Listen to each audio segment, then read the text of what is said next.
رسول الله از همه کس بهترینی یا رسول الله رحمت للعالمین یا رسول الله تو شفیع المذنبین یا رسول الله یا رسول الله از همه کس بهترینی یا رسول الله رحمت للعالمین یا رسول الله تو شفیع المذنبین یا رسول الله زی شان والای تو زی حسن زیبای تو بت‌های کعبه همه افتاده در پای تو زی شان والای تو زی حسن زیبای تو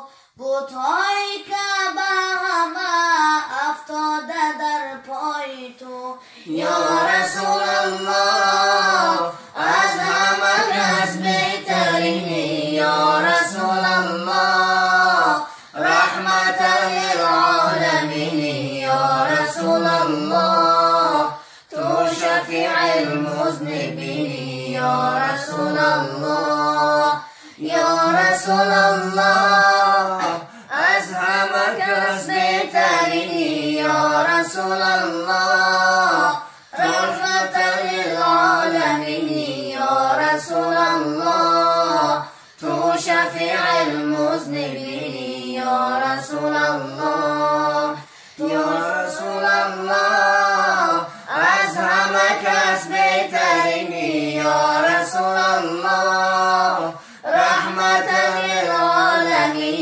یا رسول الله تو شفیع المذنبین یا رسول الله یا رسول الله از همه کس بهترینی یا رسول الله رحمت للعالمین یا رسول الله تو شفیع المذنبین یا رسول الله تو شفیع المذنبین یا رسول الله اللهم صل وسلم وبارك عليه. سلام علیکم شنونده های محترم، یک چیز را به سمع شما میرسانم، نصیحت برای فرزند و پدر.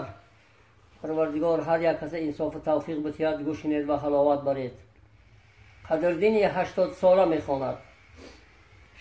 هر کسی بر دل خود مهری پدر ندارد. هر کسی بر دل خود مهری پدر ندارد. به شبهه میتوان گفت عقل بسر ندارد. به یک دعای پدر کی میرسی بجای، حیفا بهار عمرت یک برگی تر ندارد. با کاری غیر عمر آواره است سرسان، فوتیده والدینش لیک او خبر ندارد. نیکی به او بخواهم اما هزار افسوس، بر قلبی همچو سنگش پندم اثر ندارد. خواهد وگر نخواهد شاهانی پند خواند، خواهد وگر نخواهد شاهانی پند خواند. بهتر از این در عالم او سیم و زر ندارد. خانم تبزن بابای حاجی